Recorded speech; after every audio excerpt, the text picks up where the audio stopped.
Hello there guys, welcome back to Younes Talks Football, welcome back to a brand new video. I hope all of you are doing well today. This is video number 1 of 2. Yes, it is a little later than I would have liked to be able to get this first video out. However, don't worry, we will be here tonight for video number 2. So you guys make sure you guys are here, your eyes are peeled, you're subscribed and you're ready to go with the notification bell on. We did talk about the kit in yesterday's video and it did come to light as to what we were going to expect. The kit has now been launched. I got the notification at 8 AM on the dot, and it's funny because I was awake. I saw my phone pop and then I looked and I was like, look at the time, 8 AM. What a surprise. Boom, the kit is launched. I look into it and there it is. It's exactly what we were expecting. However, I told you guys I didn't have a good feeling about this kit. I told you guys, we have to give the benefit of the doubt. Maybe when it's worn, it'll look better. Let's check it out, and then I'll give you my thoughts. I'll give you my thoughts on this because for me, it's interesting. It's interesting. Let's get right into it. Starting off with the brand new kit for the 23-24 season, Chelsea's new home shirt. Here it is. Introducing our 23-24 Nike football home shirt, 90s inspired and shimmering in gold. Celebrating 25 years since our iconic 97-98 season where we took home the UEFA Cup Winners' Cup. Hashtag it's a 90s thing. Hashtag the pride of London. There's Ben Chilwell sporting the kit. And yes, look, it's exactly as we were expecting. We're going to go through it and yeah, look, there's the other picture with the training jackets as well as the kits, and look who is in the picture. Not only have we got models, I think there's one player from the women's team here down the middle, if I'm not mistaken, or if she is or she isn't, I'm not sure. Ben Chilwell, Raheem Sterling, Enzo Fernandez, Reece James, Mudryk, and none other than the guys that actually won that trophy 25 years ago. Roberto Di Matteo and good old Wisey, Dennis Wise. That is it's a very, very, very nice touch. Very nice touch. And if we're talking about nice touches, here it is. Here are those two players that won the Cup Winners' Cup that year, sporting the new kit and the trophy from back then. Here it is. Look at this, Chelsea champions, Chelsea legends, Roberto Di Matteo and Dennis Wise reliving the 90s in our new strip. And there you have it. It's Dennis Wise, Di Matteo, sporting the new kit. On screen you aren't seeing it. There's Dennis Wise with the cup from 25 years ago. And overall, a very, very, very nice touch. On the left you can see Vialli, LeBeouf, from the time of, well, the middle shirt was the shirt that was worn during that year. The one prior to that was when Vialli was playing before he ended up taking the job as manager. And then we ended up winning all of that. So, look, it's a very nice touch. It's a very nice tribute. What do I think of the shirt? I'm going to put it up on screen again for you. Here's Ben Chilwell in that shirt. Just to give you guys confirmation, we cannot buy it yet. Up until August 16th. That's when it will be available. And from that point onwards, the sponsor might be on there or it might not be. We'll see. But this shirt here, I have to be honest with you, it's starting to creep up on me now. It's starting. At first, I was looking at it and going, 10 minutes later, I was like, 10 minutes after that, I'm thinking, 10 minutes after that, I'm like, yeah. So now, look, I think it's because of that 90s vibe. It's the 90s vibe. And as I said, now it's fitted and it's being worn with the way that it's shaped. It does actually look quite decent now, doesn't it? It does. And what gets me is the band on the sleeves and the little white underneath. Funnily enough, that was the one thing that I thought wouldn't work, and that's the one thing that's actually made the top for me. The other good thing was there are patterns. It's not just plain blue with nothing on it. That would have made it bad. But because you can see subtle patterns, there is a design when you look hard enough. And people are criticising this, but I like it. I like the badge being shiny. It's a shiny gold. It's not gold.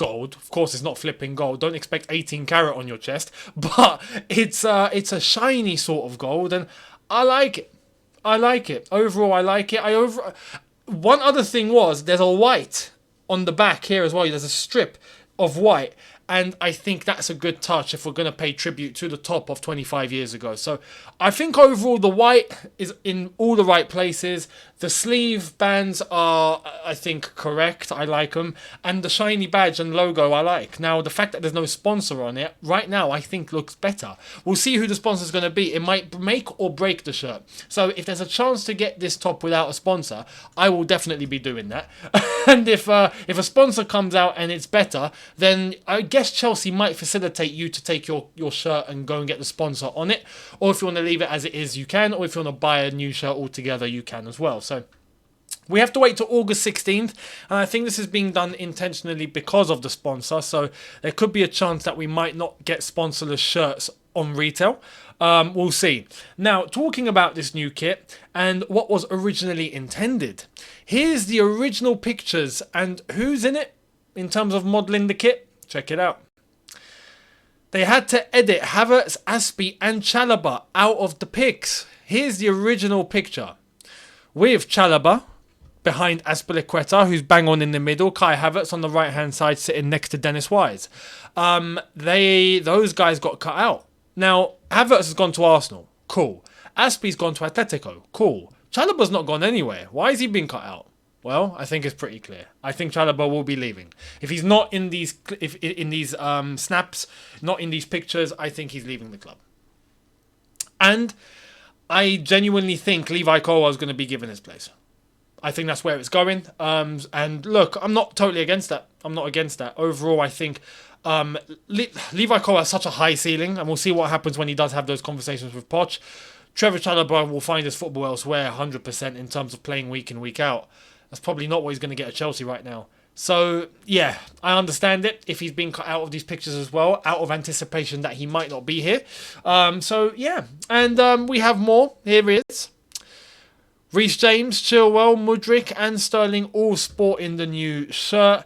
And as I said, look at Chilwell. You can see the white behind his head, but just on the back of his neck. So there you are. That's the new kit. And overall, as I said, look, it's grown on me. At first, I was thinking I wasn't going to like it. Now I've seen it worn, and I've seen what it's all about and what it's like. And you know what? When you're looking at the kit of 25 years ago, there are resemblances there. Very, very key resemblances. It's just a great tribute. So overall, I think Nike have actually pulled this one out of the bag. Funnily enough, what I thought would end up being horrific has turned out quite nice.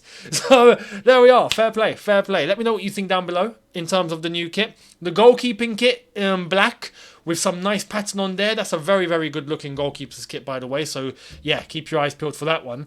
And the away kit we're still yet to see. So we'll see what happens going forward for the rest. Now, Pochettino is in the building.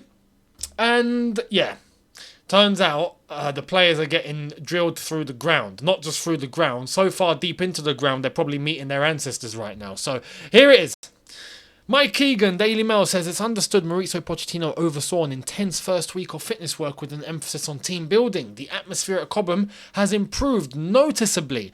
Let me tell you firsthand, it wouldn't be hard to top what the atmosphere was like before.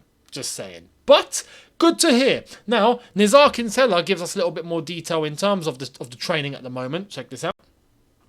First week of pre-season training under Mauricio Pochettino. One source said they have been really worked. It has been a harder first week than the whole of last pre-season. They will be machines. This year will be different. These boys are getting worked. That is exactly what we love to hear. Reece James's face on that picture says it all. And that's Reece James. Look, drill them. Drill them, drill them, drill them, drill them, drill them. Now, the Gasson test that we've described on an earlier video looks absolutely brutal. For those that don't know what the Gasson test is, it's basically you have to run 150 yards in the space of 45 seconds. You then have 15 seconds of rest to move to your next cone. From that cone, you have to run back to the start point, still in 45 seconds. After that, 15 seconds of rest. Then 45 seconds to get to that latest cone you were at. And then 15 seconds to move to the next one. And then you have to move from there back to the starting point, still in 45 seconds. You do that until the players die. Because I think there's about 10 different cones. So the distance keeps getting larger and larger and larger, but the time is still 45 seconds. You have to finish in 45, which means you have to go faster each time you get to the next cone. It's brutal. It's like the bleep test on steroids. I would rather do the bleep test, because at least with the bleep test, you know what to expect. You know what to expect. And then when you just fall over, you fall over. This can legit kill people. So look, it's absolutely needed. It's, I think, impossible to get to the final cone and do it all in 45 seconds. I think it's impossible. So that's where the test is. How far can you get? And that's where I think it's going to be measured in terms of what the players are capable of and what they can do. Poch is going to work them, and they need it. They absolutely need it. I am expecting first game against Liverpool, right, of the Premier League, I'm expecting us to show up like flipping machines. I expect us to show up like lions, right? Horses on all sorts of steroids, right? I'm expecting that sort of performance. So let's wait and see what happens. And whoever can hack it, can hack it. Whoever can't, mate, you ain't cut for it. Simple. Now, let me know your thoughts in relation to that. Let's move to the latest on Lukaku. And this is getting ridiculous. Here's Lukaku. Chelsea walked away from talks with Inter Milan over the weekend after being left unimpressed with their latest offer for Romelu Lukaku. That's from Nizar Kinsella. We also have from Sasha Tavolieri, a Belgian journalist, who's saying Al Hilal are still keeping hope alive that Romelu Lukaku joins them. They have offered him a £70 million package over 3 years, with the first year being £27.3 million. As it stands, the Saudi club is the only team willing to pay Chelsea's asking price of £40 million. Although Lukaku wants to stay in Europe, he is still thinking of the Saudi offer. Listen, can we have less thinking and more doing? And can we just forget Inter Milan now? Because they're clearly not about it. Saudi are there, brother. Go, please, take the bag. Do you want to... Look. I will give you this bag. Put all the money you need in it. Here you go. Here's the bag. Take the bag. Take my bag and go. Yeah, we don't need you. Just take the bag and go. Please, please. Honestly, it's absolutely insane how this is dragging for no reason whatsoever, mate. You have a fantastic offer on the table. Go and take it. Inter Milan clearly don't want you. Yeah? Alright, we're going to play some reverse psychology here. You wanted Inter Milan so badly, and Inter also wanted you, did they? They love you. They love you, just like you love them, Romelu. Nope. They don't want you. They don't want you bad enough to the point where they're willing to add $5 more million on their offer that they initially had for you. They're not willing to do that for you. Does that show love?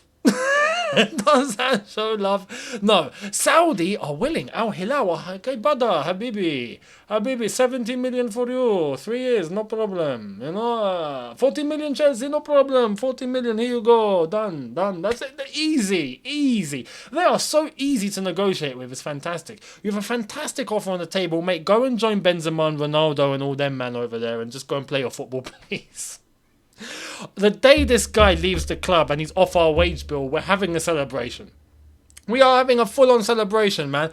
Bring the barbecues, bring the confetti, bring the fireworks, bring the bottles, bring everything, right? When this guy ends up off our wage bill, we have a party.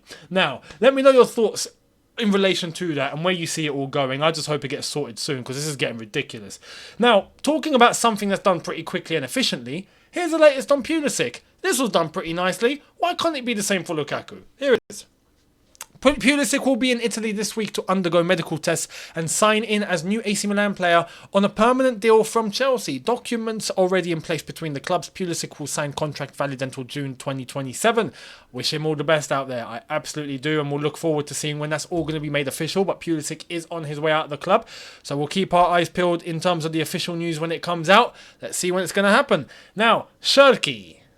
Fabrizio has spoken. This is where things get tasty for us. Ryan Sharkey. Looks like it's on. It's on like Donkey Kong. Here it is. Chelsea will be following Ryan Sharkey I would say he's one of the best talents in the world. It's normal for top clubs to follow him. At the moment, I'm not aware of any direct contact yet between the two clubs. I think Chelsea are still waiting for the Moises Caicedo deal to see how much they will spend on him before deciding on this second investment in that position. Lovely. I understand that. Can we get Caicedo through the door then, please? Quickly. Let's get Caicedo in and let's shift focus to Sharkey. If we get those two players in, I am immediately filled with so much confidence in terms of the ability in our midfield. Tons. Absolute tons. We let go of Mount, Havertz and Kante, right? We get in Caicedo, we get in Ryan Sharkey. I am immediately filled like we have replaced them very efficiently. So, fingers crossed this happens very, very soon, but it's absolutely true, and to an extent it is correct in terms of financially. We have to see how much Caicedo is going to come for, how much we're going to spend, and then we'll know and we can move for Sharkey then. But we have to move fast. Let's get this deal done for Caicedo. Let's get him to the bridge, and then let's go and get Sharkey and see how much we're going to invest in him. Let's see how that's all going to pan out. Let me know your thoughts on Sharkey. Do you think it's a wise investment to make? Chelsea's interest is legit. Looks like we're going to be moving for him. Do you think we should? Do you think we shouldn't? Let me know down below. Much appreciated. Now, there is news about a certain striker, which I found weird, but then I understood it. So, let's get into it. From Montpellier. Chelsea have been negotiating with Montpellier for striker Elie Wahi for several days now. The first offer should be this week. That's from L'Equipe. Just to let you know, this isn't Chelsea trying to buy this striker from Montpellier. This is Chelsea trying to get this striker to send him to Strasbourg. We're buying for Strasbourg, basically. Strasbourg are a club now. We have to look after them. They haven't got the facilities. We're helping them out. They are now one of us. They are our little French kid. Look at it from that aspect. We are their parent club. We have to look after them. They need a striker. No problem. We'll get you a striker. Who do you want? This geezer from Montpellier? Okay, we'll go and get him. So we're going to get him, and then we're going to shift him to Strasbourg. So this is technically Strasbourg buying a striker from Montpellier. I never thought I'd report on a transfer to do with Strasbourg and Montpellier, but here we are. It's amazing how things can happen, isn't it? Let me know if you know anything about this striker. Do you think he's decent? He's 20 years old. Apparently he is decent. But much growth that he has in terms of being able to unlock. We'll see how he does. But it's looking like a Strasbourg deal, not a Chelsea one. So we'll see how this pans out. Let me know your thoughts down below in relation to Wahi as a striker. Now, Reece James's dad has been speaking on all sorts of podcasts. And he went on the Beautiful Game podcast and had a few words about his son Reece. Here it is. Reece James's father, Nigel, his ambition is to wear the Chelsea armband and captain the side. It broke his heart the season that we've had just gone, losing games. It really hurt him, he told the Beautiful Game podcast. Now, I like that. Overall, I like that. I like the ambition is to become Chelsea captain. It's a long-term vision. It means that he's long-term invested, and that's fantastic to hear, fantastic to see. Someone like Reece James who's proven. He needs to focus on staying fit, though. Let's be honest. We love Reece James. What he's able to do, what he can do, the player he is his mentality, everything so far is absolutely top-notch. He needs to stay fit. And I hope Poch and his new team are going to come in and absolutely get that kick in for him. Because if he plays week in, week out without any injury, I reckon he'll turn into one of the best right-backs in the world.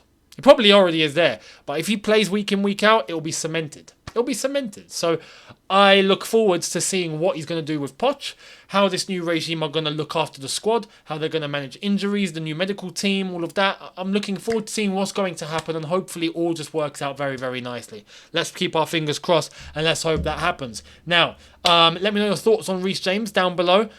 Proper Chelsea? As I said, never go 100% in, but always give the credit where it's due. Right now, Reece James deserves the credit. So, thank you, Reece. And I hope you do get that armband. And I'm pretty sure with time you will get that armband. But stay fit. You'll be all right. Now, news elsewhere before we wrap up. Here's the latest on Onana. It's Andre Onana week for Man United. Negotiations will continue with final round in order to submit official bid and get deal done. Sources expect agreement to be done by Wednesday, Thursday. No issues on personal terms as already agreed last week. I'm telling you, De Gea's not at United anymore. Onana is about to become Man United goalkeeper. It's clear as day now. It's clear as crystal. It's a matter of time. So when it happens, we'll see how he's going to fare, because Man United did need that goalkeeper that's able to play the ball out of the back. There's a continuing trend now in world football that everyone now has to play out of the back. It's a way of building from the back. It's a way of being able to play the modern day football, the modern day game. The new systems and new styles seems to involve the goalkeeper a lot more than it used to. Onana's someone that can dictate that and can play out from the back and has confidence on the ball. So it's an area that Man United needed to improve in order to start clicking their entire system and to get it all going. Let's see how he does. Is he going to commit any blunders? If he does, you best believe he's not going to hear the end of it. Like any goalkeeper in the Premier League, one mistake and it's done. That's it. Game over. So we'll see how that all pans out. The latest on Tottenham and Harry Kane. Tottenham are not intention to accept an €80 million fixed fee for Harry Kane. Sources close to Spurs guarantee that this amount won't be enough for Bayern to make the deal happen. Bayern want to insist on Kane as they still hope to make progress on this deal. I said it yesterday, I'll say it again. You want Kane? 100 million. Tottenham will not accept less. They won't accept less. 100 million, yes, they'll start talking. They will start considering. And if you get Tottenham to actually start considering, I think you get the player. But at this point, it's not going to happen. Not going to happen. Has to be 100 or it's a no-show. So, yeah, I don't think Tottenham will budge. I think Tottenham are crazy enough to just run out the contract and just keep Harry Kane and let him suffer. But I think they are that crazy. So I don't think they're going to move from 100. There isn't going to be any negotiating like, oh, how about 90? Like, no, I think Daniel Levy will just shut the door on you. We'll see how that all plans out. But Harry Kane, yeah, 100 million or they're not talking. Let's see. I do suspect, like I've said before, a bid will go in of 100 million, whether it's from Bayern Munich or, like I predict, Manchester United. Towards the end of the window, deadline day, more pressure, I think a bid will come in of that magnitude and then Harry Kane will move. That's my own personal prediction, my own opinion. We'll see how that works out. I've got quite a few right lately, so hopefully I keep that trend up. Now, before we end, this is a player that's linked every single window. Every single transfer window that opens, this name pops up. For the last 6-7 years, this guy has popped up. Who is it? Milenkovic Savic. Yeah. Now you hear the name, you're going, oh yeah, that's true, isn't it? Yeah, it is. Every single window. Well, it looks like he's finally getting a move. To where? You won't believe it. Actually, you might. It's typical now anyway. Here it is. Al Hilal have reached a verbal agreement with Lazio for Sergei Milenkovic-Savic on €14 million fee, waiting on formal bid and documents to be checked. Al Hilal are working to get final green light from SMS, who's open to discuss contract terms. It only depends on Sergei now. He's open to discuss contract terms, which means that there's going to be a deal done because Al Hilal will go, hey, Habibi, look, 60 million for 3 years. How does that sound? And he'll go, yeah, absolutely, mate. Thank you very much. Look, Milenkovic-Savic, as I've said, is linked every window with a move away. Normally a Premier League club. Now the Saudis have come in. They're going to be the ones to get him. Who would have thought that was going to happen? But there you are. 2023, the Saudis have come in all guns blazing. And yeah, Milenkovic-Savic on a €40 million fee, which a few years ago would have been deemed absolutely cheap for him. Looks like he's moving, but it's all down to him. I think he will accept. Let's see if he does. And I'll keep you posted if he does. Thank you all so much for watching. Let me know your thoughts down below on everything that we've discussed, including the kit, Lukaku, and onwards. Every single topic that I've discussed in this video. Make sure you give me your opinion down below. Much appreciated. And I'll see you tonight for video number 2. Make sure you guys are here for that one, and I'll see you then. Thank you very much for watching. Don't forget, if you are new, hit that subscribe button, hit that notification button to be notified once I've uploaded. Smash the like button if you've enjoyed this. See you later on. Have a good one in a bit. Take care, and peace.